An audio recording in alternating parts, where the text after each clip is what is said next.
9:30, let's get underway. We've got a tight agenda today and we've got a hard close of midday, so that would be really good. Andrew, do you want to kick us off?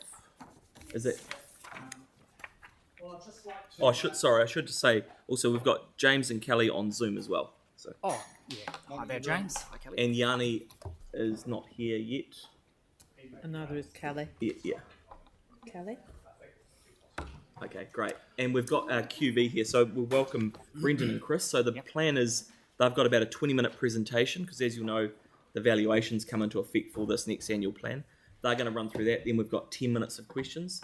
What I'm quite keen to do today is limit the repetitive questions from people. So if you've got different questions, ask them.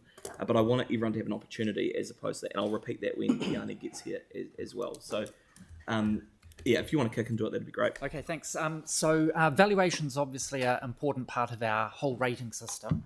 And at Christchurch City Council, we engage these wonderful people from QV, who are our revaluation service provider, or our valuation service provider. So I'd like to introduce to you Chris and Brendan, both from QV, and they'll just explain to us the revaluation and the process they've gone through to come up with those valuations. So thanks, Chris and Brendan. Very good, thank you, Andrew. I'll keep this pretty brief and fly through. So yeah, we've just completed these, been verified, these values as of last Friday, which is it's been quite a big, obviously a big job for us. 180,000 assessments, and this work's been going for a very long time. So it's good to have those verified by our auditors, the Office of the Valuer General. I'm just briefly going to talk about a little bit of the process and the tools we use when completing our valuations, the value movements on a general level, some key dates, and then there'll be time for questions at the end. As I said, 180,000 assessments is quite a lot of properties to value. So it requires a big team, and that's our team comprised of 15 registered valuers, 14 more graduate valuers, and they're supported by our national revaluation team, which we've bolstered in recent years on the back of just some regulatory improvements that were requested by our auditors. So, and they are all supported by our own in-house customer care team and IT teams. A little bit on the process. Yeah, as I said, the planning for these big revaluations starts many months in advance. We're valuing to an as-at date of 1st of August. So our planning started in early 2022. And prior to that, we're improving the data the whole time. So we're cleansing sales as they're coming in, and the data improvements being made, and maintenance on the DVR continues, the district valuation role, throughout the 3-year cycle. When revaluation hits, we're gathering secondary evidence. So we're looking at all sorts of evidence on the market and what is going on, what does it play, talking to valuers, agents, and the like. And we're compiling detailed sales analysis, particularly on our business properties and rural properties. And we've got residential in such a big built-up urban area. We do have the weight of numbers for the residential.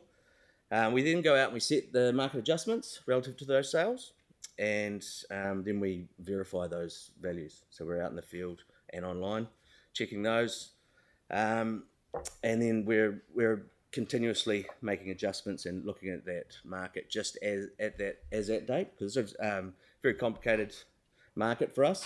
Not complicated, but a lot has happened in that 3 years with just the increase in values and then starting to soften at the end. So it's very hard just to get that as at date. That timing was a very crucial part of this revaluation. And then we've bolstered our assurance processes and our peer review internally, and then the values are peer reviewed by the Office of the Valuer General. As I said, data is very important to us. We're improving our data all the time, and that is run predominantly from our national revaluation team. They will set up various checks and data cleansing activities for us to improve the data continuously. We're working with council on the zones and any proposed zones that will be going on and any changes. Resource consents as well, we'll come to that. We're out then inspecting and verifying, and then inspecting all our 2022 sales, so those most relevant sales. As I said, that secondary evidence, real estate agents, valuers, and online were used extensively throughout the process. And I'll briefly touch on the statistical compliance. So part of our rating valuation rules, we need to be compliant with the stats. Won't go into too much detail there. That's a bit dry. And we've developed recent times our own in-house analytics, which helps us. The whole city is broken down into small portions, and we're able to get a good statistical grab of all that relevant information, what's changing, the net rates as relative to what our adjustments have been put on. But I won't go on too much about that. Latest feature that we've actually brought in the middle of the revaluation was our new mapping system, which provides us with dollars per square metre on the land there, as you can see, the heat map, and we've invested quite a lot in that in recent times. We're able to put our different layers on relative to the valuation role, so our different categories combined with, that's your operative plan there on the other sides, and obviously that is the roles. I think that's the Beckenham Loop area, and that's how we're splitting the city up as we're going through this.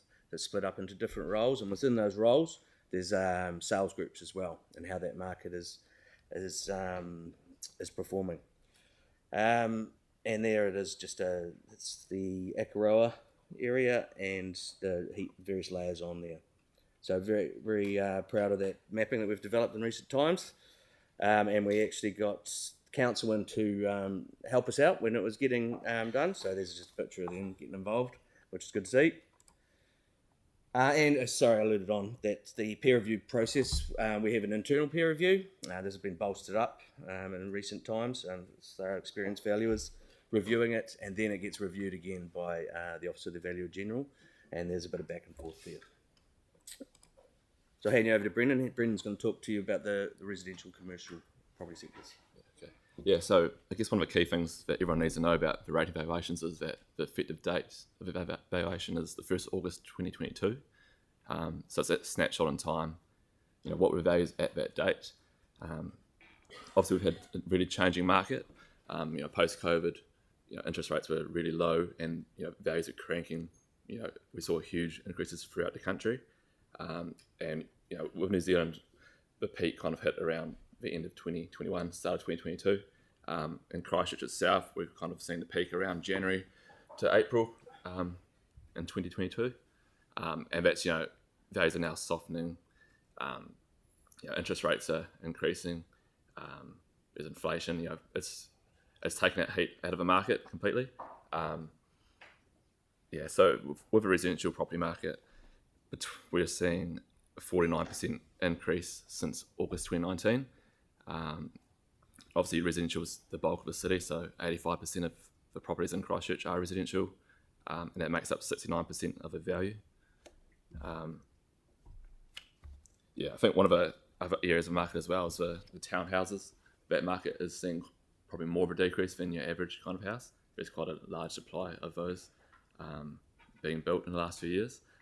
So that's one area we're seeing a bit more, decline and growth from that peak. So this graph shows the QV house price index. So it just displays that growth. Now that graph, it finishes in December.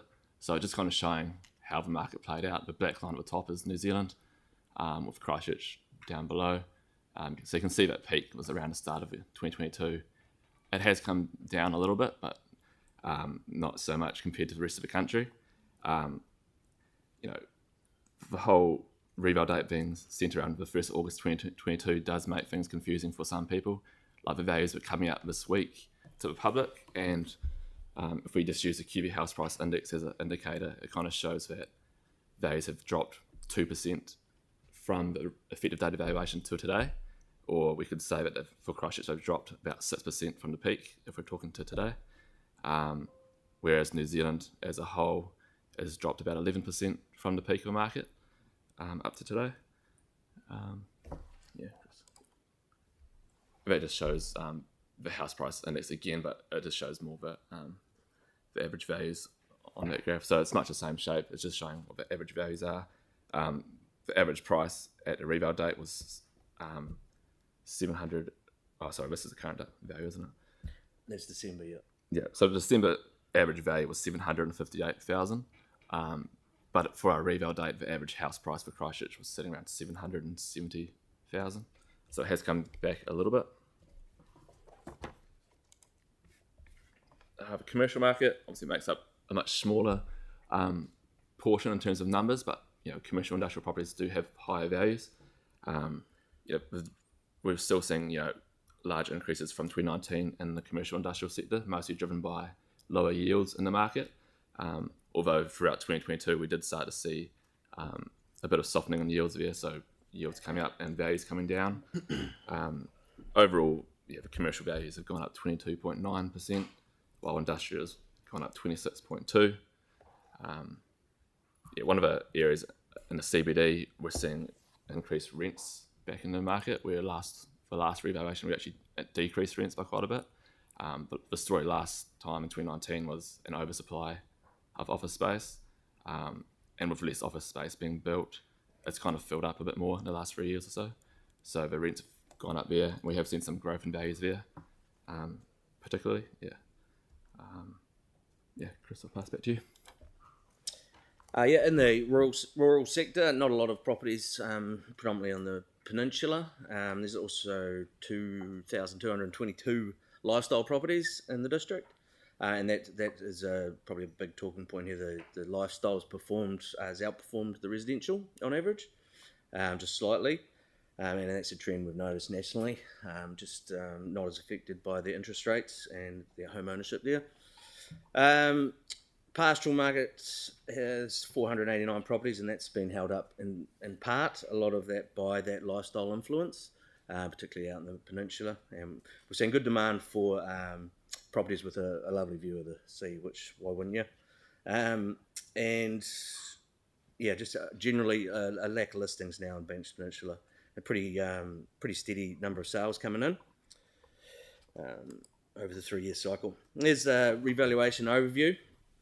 I think the big talking points here would be the residential going up 49.1% on CVs on average across the city, and that is driven in large part by the land value growth. Various land value growth across the city, obviously 82.4% land value increase, and that was a major talking point through the revaluation and the audit process. That'll be in contrast to commercial, which we're seeing is going up 22.9% on CVs, and industrial at 26.2%. Overall, the city now has seen 43.5% growth through this revaluation over the 3-year cycle, and 71.2% of that has been made up by that increase in the land value. And this is the same numbers on a graph form. As you'll see there, the one standing out, the residential land growth there, land value growth, and compared to the commercial industrial, which hasn't been performing as well. This is residential dwelling average value. We've got now 7 sales groups or suburbs over the 1 million average mark throughout the city.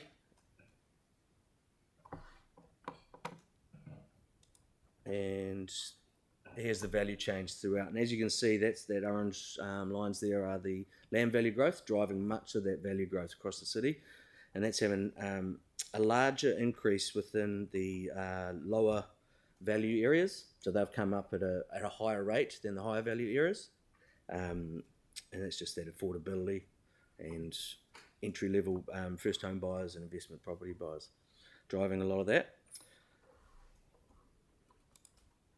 Moving along, just some key dates. Effective day of the valuation, as Brendan alluded to, was the 1st of August.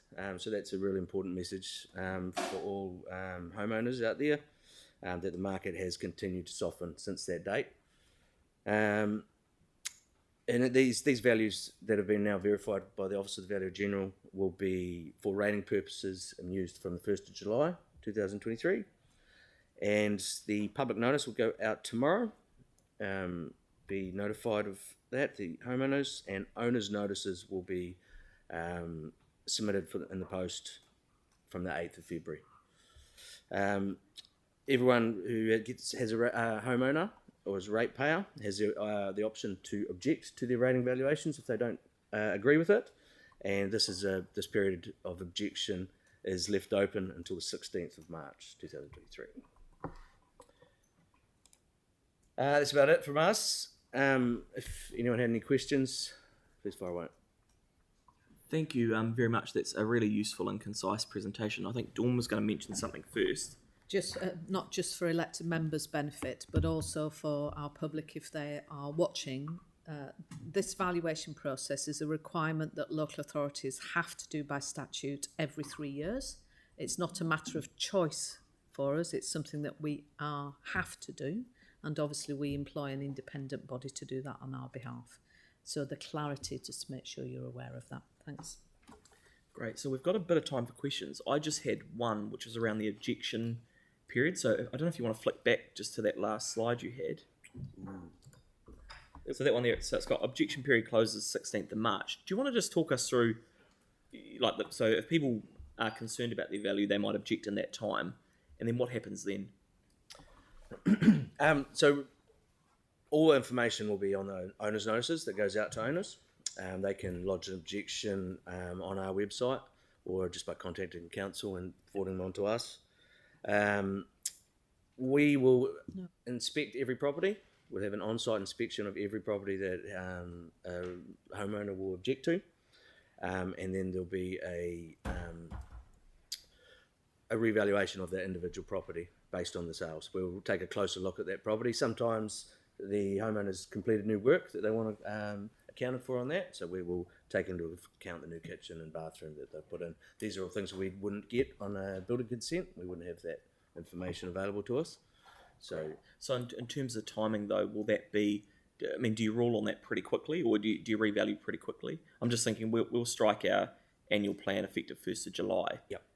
So are we likely to have outcomes for people in Christchurch who have objected by that time? we are going to do our very best to get them all done in that time. Yeah. We will likely see over 3,000 objections. So yeah, it is quite a lot to do in a very short period of time. We were sort of experiencing a bit of a change in our calendar year for the rating valuations. It's been lengthened out at the request of the OVG. So they've lengthened out the revaluation program throughout the whole country. So it's just very difficult for us to get those objections done before the 1st of July. We will endeavour to do them all, and we're geared up to do that. Okay. We'll get most of them We done. will, Yeah, yeah. we'll get most of them done. We'll focus on Maybe, the higher maybe risk not. ones as well. Yeah. So And I guess once- the only other thing is probably just for an efficiency point of view, it's probably easier if people go directly to QV as opposed to coming through council with their objections, rather than just creating another layer when you've got teams and Yes. you know, we certainly Yeah. I don't think you guys do it for nothing for us. Okay, so who else has? So Pauline is first, and then Tyrone, and then Yanni. Yep. I was just following up on yours, Sam. What's the cost for people to lodge an objection? Do you know? No cost at all. It's no cost. No. Thank you.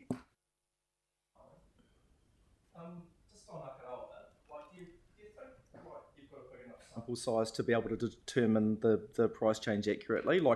It's so small, and so few properties go on the market that a couple of real big ticket ones will actually blow the whole calculations out, quite easily. In Akaroa? Yeah, we did see quite a lot of sales in Akaroa leading up to the August date, probably a higher proportion than we have the last revaluation. But I see what you mean. We have to use our valuation principles when determining on a lack of sales. So we'll have to look for properties before Akaroa around Devotionals or around Wainui, example. Where would you rather be? You've got a scattering of sales evidence and you're comparing to the different properties. But there was a solid amount of sales in Akaroa. Because you lump Peninsula all together as one. Yeah, that's group. just for our sort of statistical groups. We have roles within those sales groups, so we would hone it in tighter, and then we've got valuers on the ground checking the streets as he's going along. So is the Peninsula everything that isn't Akaroa? or Littleton, which was misspelt, by the way, just saying. Oh, thank you. Cheers. I'll put that in. Cheers. That won't affect the valuation, Tyrone. It's just a microaggression. We've corrected the spelling on our database within Awesome, council, thank you. but, yeah. Sorry. Oh, Brandon. Great. Okay. No, sorry, but you were saying, so like the peninsula was everything that's not Akaroa and Littleton? Or Governor's Bay, the west, the Littleton Bays have their own sales group. This is just the way that we statistically group properties on how the market performs in little patches. Akaroa has its own role that we would keep it separate because we feel that there's enough sales in there to make a determination. Sorry, just a real quick follow-up. Just on that, I was real intrigued by the lifestyle property numbers, so 2,222. Yeah. So so most of those are in the peninsula? High proportion. There's still a lot of around the periphery of the city, and those are seeing some good value growth in their land values just due to those future considerations on those properties. As the city sometimes sprawls out over time, people buy with the view of what's going to happen in the future. So those land values closer to town, those 4 hectare blocks or 2 hectare blocks further north, they sell at quite a good click. So what's the definition of a lifestyle property for this? Good question. It's often debated. Anything over 4,000 square metres generally, but depending on the makeup of the property, it could be one site with a cliff face. So it's on a case by case basis. Okay. Yeah, like Clearwater, you've got larger sites than that, but we wouldn't call those lifestyle. They're residential. Yeah. It depends on the location. Yeah. Okay, cool. Great. Thank you. Yanni. Thanks, Sam. Yeah, thank you. Apologies, I can't access the slides because of my computer. But it's the third one I'm on and it still doesn't work. Anyway, I think you had a graph, but I couldn't quite see it from here. I was just trying to understand, just in terms of land value versus improvement value percentage change across residential suburbs. Can you give a kind of idea or an understanding of where we've seen those suburbs, particularly in the east, grow really quickly in terms of value? How much has been driven by land value increase relevant to like zoning considerations versus capital improvement? Yep. So when we set rating valuations, we'll look at the land value, and we'll set the land value, and then we will set the capital value, and whatever is left, the residual, is those value of improvements. So with this, the land value growth that we've seen over the 3-year period, that has had the effect on a number of properties to reduce the value of improvements that's left over. Right. And the land value that's our goal. When we're analysing sales, we're looking for our land sales that are market sales that we can hang our hat on that say, like, this is a good indicator of the land value in that particular area. So the capital values, we have a lot more of improved property sales, so we can statistically get a good handle on those in urban areas, and then whatever those value of improvements are, that is just the residual. Right. So take an area like Bromley. Yeah. If we looked at terms of what was happening in terms of land value, would it match kind of would it be a lot higher, which is why across versus rest of the city in terms of percentage, and that's what's leading to the huge increase in valuation for those? All these values are ranging from around 40 to 60% across the different sales groups on the CV growth. But in the the lower land values, then they're starting at a lower base. They've increased just to that higher percentage. Right. So they're going from potentially in that area around 90,000 to 180 to 220. They've increased dramatically, but it's still at an affordable level. It's just that percentage. I see Bromley's gone up land value like 130 something percent, hasn't it? Yeah. So And that's yes. because it's a lower starting point on your land values. So have you looked around, do you look at, sorry, and you may have covered this at the start, but how do you look at external factors around things like odour, industry adjacent to residential? We look at basically at the sales evidence. That's what it comes down to. Valuation is what the property would sell for. So we're looking at market sales of property at that time, and we're basing our values based on that. it's hard to put a number figure or a value figure on the odours that were occurring. Yeah, on every component, but you have to take the best information available to us. So we'll have, we're not, I want to say lucky enough, but due to the earthquakes, there's been a number of land sales throughout the city, more so than in most urban areas. So there is quite a good diet of land values sales. So I'm just conscious of time, and I've got Aaron and Victoria and Dawn as well. So Aaron. So just on the equation, when you're showing the towers of the land value going up more than the property value, so as in the building, but building costs have gone up dramatically in that time. So a question might be, how does the land go up so much more than buildings when buildings are going up so much? Yeah, it's a good question. And is it, what is the, I mean, how do we know that's accurate versus just house and land in every area is selling, so which one's actually going up more than the other? Because you live in the house more than on the land, so to speak. Yeah, you do. But the our land value sales are our land value sales. We set that. That is our gold, right? So that sets the land values. We have plenty of sales of all different property types. Yeah. And what we're seeing is that on the older properties, in some areas, those value improvements that are decreasing just because of that value of the land being so high. Right. So that demand for the land is in part driving a lot of the market. And we've seen that throughout the last, this unprecedented increase in values throughout New Zealand. Like the land, in a really hot market, the land value just takes off. And conversely, in a softening market, that land value decreases faster than the capital values. And has the government's direction to intensify changed the land values much at this point?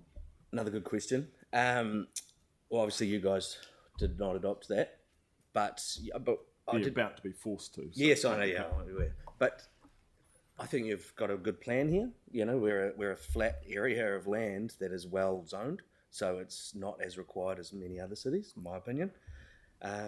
So no, it hasn't had as much of an effect. Okay, we might go to Victoria and then Dawn, because we've got 2 minutes and then we're moving on.